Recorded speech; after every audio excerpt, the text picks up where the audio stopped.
nosotros que los lípidos los encontramos en la naturaleza, en prácticamente todos los seres vivos, porque hablábamos una de las funciones importantes y es que los lípidos forman parte de las membranas de las células y todos tenemos células en nuestra composición. ¿Recuerdan? Un conjunto de células pues viene a ser un tejido, un conjunto de tejidos viene a ser un órgano y el conjunto de órganos hablamos de un sistema. El ser humano tiene un sistema circulatorio, tiene un sistema respiratorio, tiene un sistema digestivo. Todas nuestras células están formadas de una membrana que las recubre, que las protege. Esas son las membranas celulares. Y las membranas celulares tienen esa grasita, esos lípidos les llamamos, ¿verdad? Y hablábamos que dentro de los lípidos que puede estar conformada una membrana, por ahí colocábamos el ejemplo, habían varios. El colesterol, por ejemplo, es un lípido. Los triacilglicéridos son otros lípidos. Glicerofosfolípidos también. Los lípidos no solamente pueden estar en la naturaleza puros, pueden estar enlazados a otras biomoléculas. Puede haber un lípido enlazado a un carbohidrato, puede haber un lípido enlazado a una proteína, le llamamos lipoproteína, ¿verdad? Entonces, es muy importante que sepamos que los lípidos pueden estar en la naturaleza puros o pueden estar combinadas con otras biomoléculas que ya nosotros hemos aprendido. Y el día de ayer hablábamos de la funcionalidad que tienen estos lípidos tan importantes.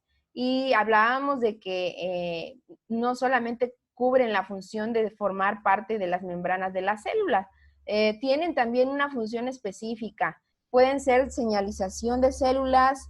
En las plantas nosotros comentábamos que cuando tú pasas a traer una hoja, generará un olor.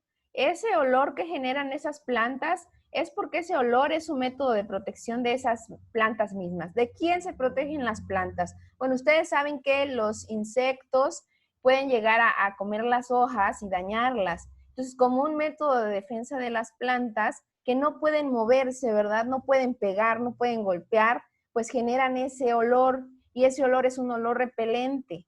Entonces, en la naturaleza, por eso también nosotros, ahora que ya conocemos la funcionalidad de esos lípidos que se llaman isoprenoides, pues podemos extraer esos lípidos y usarlos como repelentes naturales.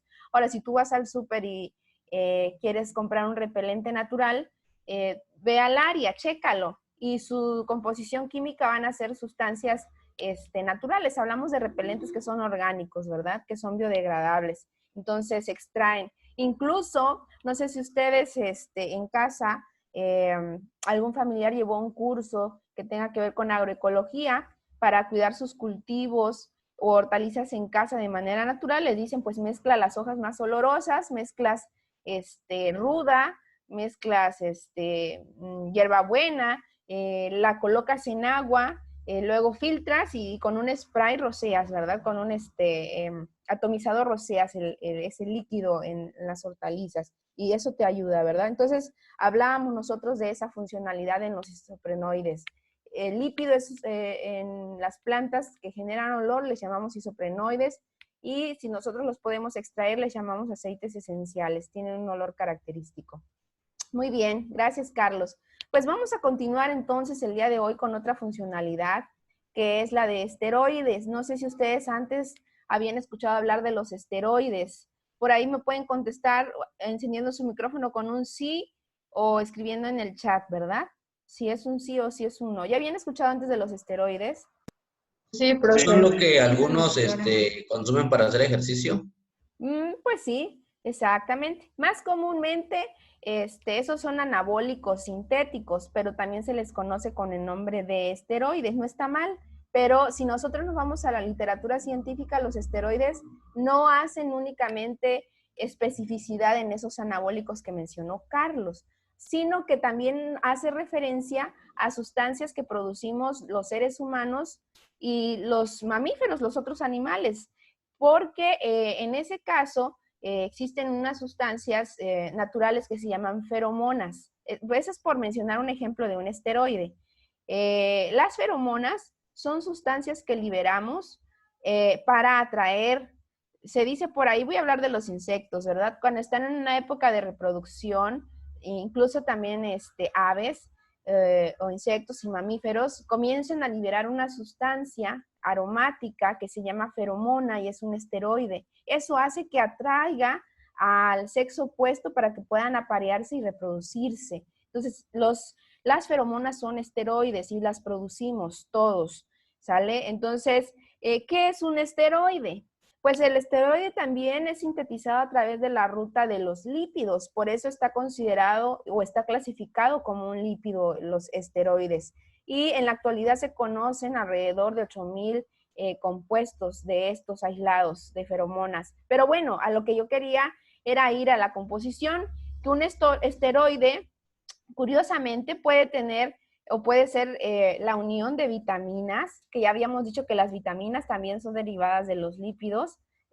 Puede ser una vitamina con otros compuestos lipídicos, son un conjunto de ellos. Aquí al fondo, no sé si alcancen a distinguir, pero se ven las estructuras químicas de los esteroides. Los esteroides podríamos decir que son de las estructuras más complejas que nosotros vamos a hallar en la naturaleza de los lípidos, ¿verdad? Entonces, su composición es bastante compleja, son anillos, pueden estar sulfatados, ¿verdad? Pero la funcionalidad más importante de los esteroides es la de feromona. Les decía que puede ser la unión de vitaminas con hormonas. Hablábamos, la unidad pasada, o el tema pasado que fue carbohidratos, hablamos de dos hormonas muy importantes. ¿Alguien recuerda cuáles fueron esas hormonas importantes que regulan la glucólisis y la gluconeogénesis? ¿Alguien recuerda? Mencionábamos dos hormonas. Hagan memoria. Sacudamos el CPU que tienen, ¿verdad? Esas dos hormonas eran... ¿Qué hormona importante tiene que suministrarse a las personas diabéticas? Insulina. Exactamente, era la insulina y el glucagón. Es correcto, la insulina y el glucagón, esas son hormonas. Yo te digo aquí que los esteroides derivan de los lípidos y estructuralmente sería una combinación entre hormonas que inducen la realización de reacciones químicas importantes en el ser humano o en organismos vivos con vitaminas. Es una mezcla compleja, ¿verdad? Ahora, ¿en qué estado se encuentran los lípidos? En la naturaleza, jóvenes, los lípidos los podemos encontrar en estado líquido, en sólido e incluso gaseoso. Entonces, vamos a ver por qué. El líquido es el que ustedes conocen, en el caso de los aceites que usan en casa para cocinar, ¿verdad? Esos están en estado líquido. En sólidos, pues tenemos lo que son las ceras de abeja, por ejemplo. Los mismos esteroides son en estado sólido. Y semisólido, pues podemos encontrar manteca, mantequilla. Y gaseoso es el aroma que expiden las plantas que ya platicábamos hace un rato. El lípido que emite esos olores corresponde a los isoprenoides, ¿verdad? Y es volátil. Volátil quiere decir que es en estado gaseoso. Cuando tú lo tocas, no vas a decir, o cuando tú tocas la planta, la hierbabuena, la hierbasanta y la pasas a trallar, te queda el aroma en las manos. No hay nada ahí, ¿verdad? O sea, no sientes un líquido, por así decirlo, que te vaya a quedar, sino que se volatiliza el aroma, ¿verdad? Si ya lo queremos extraer, hay un aceitito que emite la planta que permite concentrar esos componentes volátiles de aroma, ¿verdad? O gaseosos. Pero esos serían los tres estados en que encontramos nosotros a los lípidos. Ya vamos a hablar más adelante que hay una tendencia, ¿verdad? En cuanto a la composición química, nos vamos a dar cuenta que van a haber ciertos ácidos grasos que van a estar en mayor proporción en los lípidos en estado líquido que con respecto a los lípidos en estado sólido. Y ahora vamos a abordar algo muy importante que es la composición molecular de los lípidos. Hasta acá me gustaría que me hicieran recordar, jóvenes, qué grupo funcional recuerdan ustedes que es característico de las proteínas.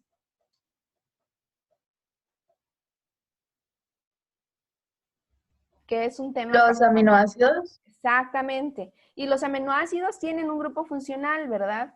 Porque el aminoácido es el sillar de construcción, no está mal la respuesta. Pero hay un grupo funcional que es característico de las proteínas. y está en el aminoácido. ¿Cuál es ese grupo funcional? Van cerca, ¿verdad? Acuérdense cómo está formado un aminoácido. ¿Qué tiene un aminoácido en su composición? Principalmente, ¿verdad? Es como una Z al revés. ¿Qué es?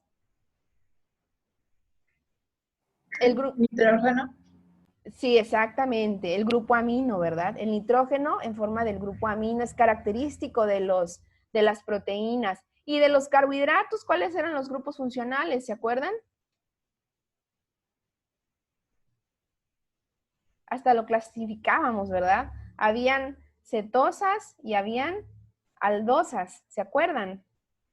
Si no se acuerdan, va a ser necesario que lean, jóvenes, porque eso es básico para que lo recordemos. Va a ser su pan de cada día, recordarlo. Era el grupo aldehído y el grupo cetónico, ¿verdad? Ahora, en el caso de los lípidos, también hay un grupo funcional característico y es lo que nosotros tenemos que aprender a recordar. Vean la estructura básica de un ácido graso simple. Es lo que nosotros tenemos a continuación. Entonces, ubiquémonos en la primera imagen. Para empezar, en composición química son estructuras hidrocarbonadas, porque tienen presencia de hidrógeno y hay presencia de carbono. Pero lo más importante y lo que lo diferencia de las otras biomoléculas que hemos aprendido es la presencia del grupo funcional carboxílico. Es ácido carboxílico, ¿verdad? Este grupo funcional que ustedes aprendieron ahí de su química orgánica es característico. Entonces, quiere decir que un ácido graso simple en su composición lo vas a diferenciar por este grupo funcional y esta es la cadena carbonada. Este que ustedes ven acá, esta estructura química se le llama ácido graso saturado, ¿sale? Y tenemos por otro lado lo que sería un ácido graso insaturado. Son lo mismo porque ambos tienen un ácido carboxílico como grupo funcional para poderlos identificar, pero algo que los hace diferente, ¿qué sería por ahí, Dani? Obando, que está por ahí. ¿Qué sería diferente en un ácido graso saturado de un ácido graso insaturado? Ya vimos que el grupo carboxílico lo van a tener, pero ¿qué hay de diferente en esta estructura con respecto a esta otra? ¿Está ahí Dani Obando? Sí, doctora. ¿Podría repetir la pregunta, por favor? ¿Cuál es la diferencia? ¿Cuál es la diferencia entre un ácido graso saturado, que sería esta estructura, y este otro ácido graso que se llama insaturado? ¿Qué hay de diferencia? Ambos son ácidos grasos simples, ¿sí? Ambos son ácidos grasos simples, pero hay una diferencia entre ellos, y por eso se les nombra como ácido graso saturado a este y ácido graso insaturado a este. ¿Qué es la diferencia de lo que ustedes pueden ver? ¿El grupo carboxilo? No, el grupo carboxílico es el mismo, ¿verdad? Este y este es el mismo. Los dos círculos son lo mismo. ¿No serían sus dobles enlaces? Muy bien, Betty, Bueno, no. excelente. Los dobles enlaces que nosotros tenemos acá, estos dobles enlaces se les llama insaturaciones en una cadena carbonada, ¿verdad? Por eso tenemos ácido graso saturado, que quiere decir que los carbonos están,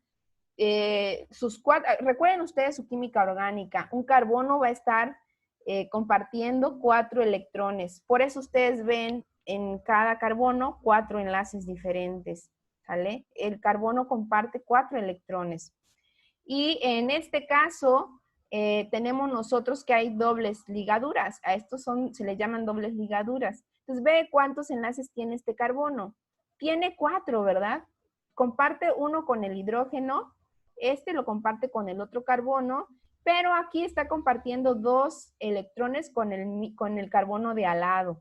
Entonces, por eso ya no tiene otro hidrógeno acá, pero completó sus 4 ligaduras que debe de tener un carbono enlazado. Es una insaturación, es una doble ligadura. Este ácido graso tiene una una insaturación aquí y tiene otra insaturación aquí, ¿verdad? Entonces, se le conoce como ácido graso insaturado por la presencia de dobles ligaduras en su composición.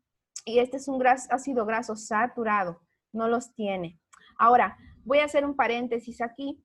¿Se dieron cuenta que ambos tienen el mismo grupo funcional que está en color rojo. Es un grupo de ácido carboxílico para un ácido graso saturado y para un ácido graso insaturado. Tienen el mismo grupo funcional. Lo diferente va a ser la doble ligadura. Ya hemos dicho que este es un ácido graso insaturado y este es un ácido graso saturado. Ahora, en el área de los alimentos, ¿qué es lo que prevalece en las grasas animales? Es decir, en la crema que te consumes con tus plátanos fritos, ¿verdad? Con tu queso en la mañana al lado de tu cafecito caliente. ¿Ya desayunaron? Ya, Inge. Perfecto, bueno, entonces solo a mí se me antojaron los platanitos fritos con su crema. Esa crema que tú te consumes tiene prevalencia de ácidos grasos saturados, ¿sale? Y si tú consumes exceso de los alimentos derivados de animal, estás consumiendo un exceso de ácidos grasos saturados que a la larga te pueden originar problemas de cardiopatías. Ahora, por otro lado, en el caso de los aceites que se presentan en estado líquido, hay mayoría de ácidos grasos insaturados, es decir, con dobles insaturaciones. Algo hay que no se ha acabado de comprender bien en la naturaleza misma, pero el consumo de los ácidos grasos que derivan de los vegetales es más sano, por así decirlo, que si consumes ácidos grasos saturados de los animales. Entonces no se les olvide que porque podría ser una pregunta de examen. Yo en una pregunta de examen te preguntaría, ¿qué tipos de ácidos grasos prevalecen en la crema, que es un derivado lácteo? ¿Y tú qué me responderías? Le voy a preguntar a Máximo. ¿Anda por ahí, Máximo? ¿Escuchó la pregunta, Máximo? No, profe, ¿me lo puedo repetir nuevamente, porfa? Bien. ¿Qué tipo de ácidos grasos prevalece en la crema, que es un derivado lácteo? ¿Será que ácido graso saturado o insaturado? Saturado. Excelente, ¿verdad? Creí que andaba durmiendo Máximo. No, anda atento a la explicación. Acá estoy. Perfecto. Muy bien. Entonces, esa sería la diferencia, ¿verdad? Y en los aceites prevalecen ácidos grasos insaturados. No se olviden. Eso es sumamente importante que lo recuerden. Bien, esto es por decir un ejemplo. Varía el número de los carbonos de los ácidos grasos simples. Acuérdense que apenas estamos viendo cómo está compuesto los ácidos grasos simples, ¿verdad? La cadena de carbonos puede ser variante y vamos a aprender que existen formas de darles nombres, pero estos eran ejemplos que teníamos acá. Por ejemplo, esta estructura que tenemos acá, ¿podría por favor decirme, Alondra, cuántos carbonos tiene esta primera estructura, que es la de un ácido graso saturado?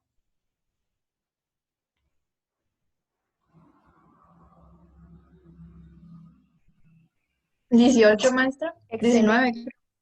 19. No, creo que sí son 18, ¿verdad? Lo contemos juntos. 1, 2, 3, 4, 5, 6, 7, 8, 9, 10, 11, 12, 13, 14, 15, 16, 17, 18. Muy bien. Este es un ácido graso de 18 átomos de carbono, pero les decía que en la naturaleza no te vas a encontrar solo de este tipo. Van a haber de 18, de 20, de 15, de 4, de 3, de 2. Entonces dependerá. Este recibe un nombre. Un ácido graso simple de 18 átomos de carbono se llama ácido esteárico. Muy bien. Ahora le pregunto a su compañera, Daniela, que anda por ahí, ¿de cuántos carbonos es este ácido graso insaturado?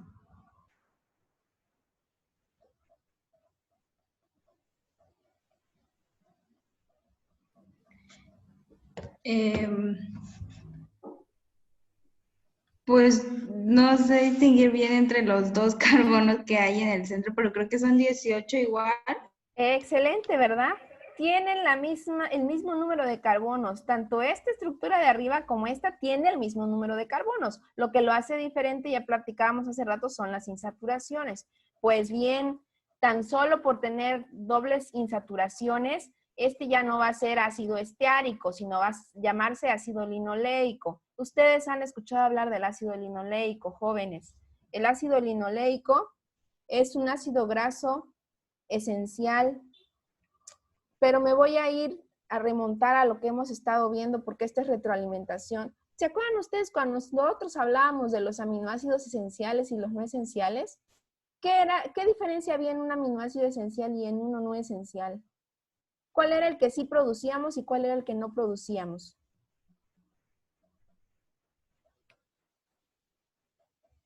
El esencial, doctor. ¿El esencial lo producíamos o no lo producíamos? Sí, lo producíamos. No, en esta Era ocasión. el no esencial. ¿El no esencial lo producimos o no lo producimos? Lo producimos. Exactamente, excelente. El aminoácido no esencial, nosotros lo producimos. Y decíamos que un aminoácido esencial no lo producíamos, por eso era necesario consumirla de la dieta de los alimentos. Pues lo mismo ocurre aquí.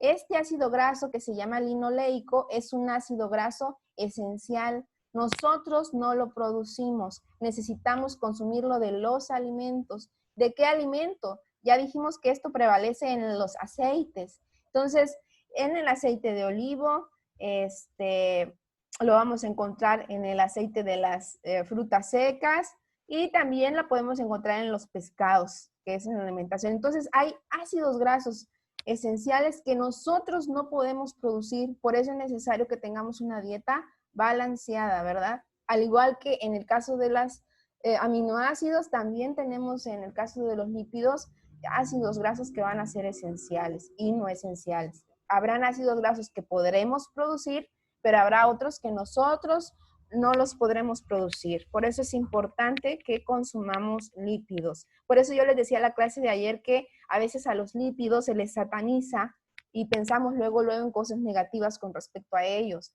Después de estos temas, tú vas a ser capaz de poder comprender que no es así. Si nosotros no tuviésemos lípido, no habría tampoco la funcionalidad que presentamos, ¿verdad? Gracias a ellos. Muy bien, excelente. Y continuamos.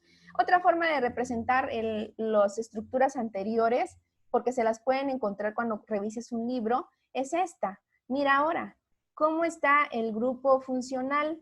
¿Te acuerdas que en las estructuras anteriores el grupo funcional estaba desarrollado? En este caso lo vemos de manera contraída. Ve qué curioso. Y los carbonos que están acá son los piquitos. ¿Sí? Se pone un piquito abajo, otro arriba, serían los carbonos. Estas formas de estructuras que te vas a encontrar sirven para ahorrarte el espacio de escribir todos los carbonos con sus hidrógenos arriba y abajo. Por eso es muy común que te lo encuentres en los libros de bioquímica y a veces te puede llegar a confundir si no conoces que estamos hablando de lo mismo, ¿verdad? Por eso necesito explicártelo. Este otro, como cambia sus números de carbonos que tiene, ahora le voy a pedir a Dani Obando que me diga cuántos números de carbono tiene este que se llama ácido palmítico. Tiene que contar los piquitos, cada piquito va a ser un carbono. Si me va usted diciendo, Dani, cuántos carbonos tiene este ácido palmítico, los demás vayan contando también. ¿Son 14? ¿Seguro? Sí. ¿Seguro? A ver, ¿quién da más? Son Son 16. 16. Excelente, ¿verdad? Son 16, Dani. Contamos el primer carbono del grupo funcional del ácido carboxílico. 1, un piquito abajo, 2, 3, 4, 5, 6, y hasta que llegamos al final le llamamos un ácido graso de 16 átomos de carbono, se llama ácido palmítico. En este caso, este es un ácido graso saturado, no tiene dobles ligaduras en su esqueleto. Los carbonos que se encuentran en medio, por ejemplo, el CH2, se le va a conocer con el nombre de metilenos. Y este último que tiene terminación CH3 se le conoce como el nombre de metilo. Velo tomando nota para que lo vayas recordando, ¿verdad? El último carbono, el carbono de terminación va a tener 3 átomos de hidrógeno unidos. Ese se le llama metilo. Y estos que van a tener 2 átomos de hidrógeno enlazados, aparte de los que comparten con los 2 carbonos, son metilenos, ¿verdad? Muy bien, excelente. Esta es otra forma de representar este ácido palmítico. Cuéntalos, ¿verdad? Es lo mismo. Vas a encontrar 16 átomos de carbono, pero van a ser diferentes formas de poderlos representar. Otra vez, el grupo funcional carboxílico y ve cómo está la disposición de los carbonos. Se les coloca en triangulitos para poderlos ubicar. Y este otro es el ácido esteárico. Igual este sería un ácido graso y no va a tener dobles ligaduras. ¿Cómo se representa de manera espacial? Es decir, se utilizan las estructuras o las figuras geométricas de círculos, pues sería esta forma de poderlo representar, donde el oxígeno pues va a tener una figura diferente, va a ser un círculo, más bien lo que cambia es su color y su tamaño, rojo, y pues ahí van cambiando las esferitas porque corresponden a átomos diferentes. Muy bien. Ahora, las estructuras jóvenes o los ácidos grasos saturados, escuchen muy bien, van a ser los que se van a mantener en estado líquido, ¿sale? Hace rato yo te decía que los ácidos grasos, le preguntaba yo a Máximo, que los ácidos grasos saturados se encontraban principalmente en los derivados de lípidos animales. Yo les daba el ejemplo de las cremas, por eso eran semisólidas, o hay algunas que son completamente sólidas, ¿verdad? Entonces, entre mayor número de ácidos grasos saturados hay presente en una mezcla de lípidos, su estado va a ser sólido. Ve qué curioso. Y por otro lado, entre mayor ácidos grasos insaturados haya presente en una mezcla de lípidos, va a estar presente en estado líquido.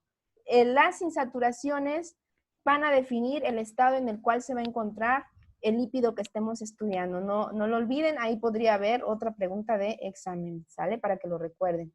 Muy bien. Entonces, continuamos con la explicación. Estamos aprendiendo que existen diferentes formas de representar a los ácidos grasos. Y hasta ahorita hemos aprendido que hay ácidos grasos simples saturados y hay ácidos grasos simples insaturados.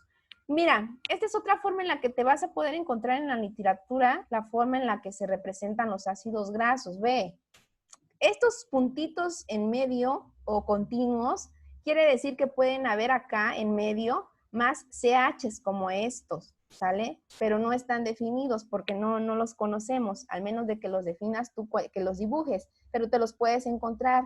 Y entonces esta es la fórmula general que representa lo que serían los ácidos grasos. Este es el grupo carboxílico y esto nos sirve para ahorrar el espacio de escribir la estructura química. Ve, CH2N significa que sería número infinito que podría tener este ácido graso y al final dijimos que se llama grupo metilo, ¿verdad? Un CH3 es un grupo metilo. Entonces quiere decir que tiene metilenos CH2, un número N infinito. Si tú lo defines, por ejemplo, si yo quisiera nombrar aquí con esta estructura el ácido palmítico que decíamos que tiene 16 átomos de carbono, ¿qué número tendría yo que colocar aquí? No necesita mayor procedimiento matemático, ¿verdad? Usen su deducción lógica. ¿Qué número tendría que ser ese si yo quisiera representar el ácido 8. palmítico? Ahorita vamos. Si yo quisiera representar aquí el ácido palmítico que tiene 16 átomos de carbono. Por ahí alguien dijo 8, pero si tú dices 8, quiere decir que 8 serían 8 átomos de carbono acá, más 1 de aquí, 9, más un carbono de aquí, 10. Y dijimos que el ácido palmítico, de acuerdo a lo que vimos en las transparencias anteriores, tiene 16 átomos de carbono. 14, Doc. Exactamente, Carlos. Entonces, la estructura del ácido palmítico en su fórmula general estaría representado así. Aquí habría un número 14 que estaría multiplicando este carbono, más el carbono del metilo de aquí, 15, más el carbono del grupo carboxílico aquí, serían 16. Esta es otra forma en la que se representa la escritura de un ácido graso, ¿verdad? Te lo puedes encontrar. Es correcto, muy bien. Muy, muy bien. Pues bueno, continuamos. B, este es el grupo carboxílico. Es el mismo, pero te lo puedes encontrar en los libros así. Y tú te preguntarás, oiga, doctora, usted nos lo explicó diferente en clases, ¿verdad? ¿Por qué está así? Acuérdate que existen formas de representar las extremidades en su forma catiónica y en su forma aniónica. Esta estructura que también es un ácido graso aquí, lo único que tiene es que no está presente el hidrógeno en este oxígeno para que sea un ácido, bueno, un grupo de ácido carboxílico, ¿verdad? Pero este está en su forma aniónica, por eso no tiene el hidrógeno. Entonces tú tienes que conocer que existen diferentes formas de hablar de lo mismo, ¿verdad? De la misma estructura química, pero donde se pueden hacer ciertas omisiones. Cuando tú veas esto aquí, vuelvo a repetir, sería la forma aniónica en la cual se representa la estructura del ácido graso. Y ve, esta es la estructura espacial de la que ya hablábamos hace rato, ¿verdad? Aquí la tenemos. Grupo carboxílico, que se encuentra acá. Y nosotros le llamamos a esta estructura de cabeza-cola. Vamos a ir viendo en las diferentes, bueno, en las transferencias que están por venir, por qué de cabeza-cola. Mira, esa es otra forma en la que la puedes representar, o se puede representar. Se dice que la estructura de un ácido graso es de una molécula anfipática, porque tiene una parte hidrofílica y tiene una parte hidrofóbica. Bueno, tú te preguntarás, entonces, ¿qué quiere decir hidrofílica e hidrofóbica? Bueno, hidrofílica quiere decir que esta parte puede estar en contacto con agua, pero la parte de la cola es hidrofóbica, quiere decir que se va a esconder del agua. Esta no va a entrar en contacto en agua. Entonces, cuando tú tienes un aceite y lo mezclas en el agua, ya dijimos, bueno, intentas mezclarlo, más bien agregas aceite en un vaso con agua, vas a ver que se van a agrupar y ese aceite nunca se va a enlazar al agua, porque ya decíamos de la clase de ayer que el aceite es insoluble en agua, solamente va a ser soluble en solventes orgánicos. Y hablábamos, por ejemplo, de alcoholes el día de ayer, de acetona, de hexano, tolueno, etc. Ahora, yo te decía que ahora vas a aprender que esa característica por la cual se separa el aceite del agua es esta característica anfipática. Cuando hay un aceite no solamente va a haber un ácido graso, son millones de estas estructuras que van a estar ahí y lo que van a hacer, lo que nosotros vemos es algo a simple vista, pero si tuviéramos una lupa a gran escala, miraríamos millones de estas estructuras que van a estar por ahí. Lo que hacen es agruparse y unirse. Todas las cabezas quedan dispuestas en la misma posición como la que nosotros observamos acá. Entonces, esa es la parte hidrofílica que puede entrar en contacto en agua. Sería como el contorno del aceite en el agua, ¿verdad? Como que los bordes que quedan expuestos vendrían siendo esa parte hidrofílica que puede entrar en contacto en agua. Y por otro lado, tiene una parte hidrofóbica, que es la que va a quedar alejadísima del agua. O sea, se van centrando, las colas se van colocando en la parte central y las cabezas, que son la parte del grupo carboxílico, van quedando expuestas, ¿sale? Entonces, por eso se le llama que tiene un ácido graso, tiene la característica anfipática o es una molécula anfipática. Y en un examen, si yo te pregunto, ¿por qué se dice que el ácido graso es anfipático? Tú me dirías, porque el grupo carboxílico le confiere la característica hidrofílica y la cadena carbonada le confiere la característica hidrofóbica, ¿sale? Hidrofóbica quiere decir que no va a entrar en contacto en agua. Y hidrofílica quiere decir que es la parte que queda en contacto con agua, ¿verdad? Bueno, ¿hasta acá van quedando claras las explicaciones, jóvenes? ¿Dudas?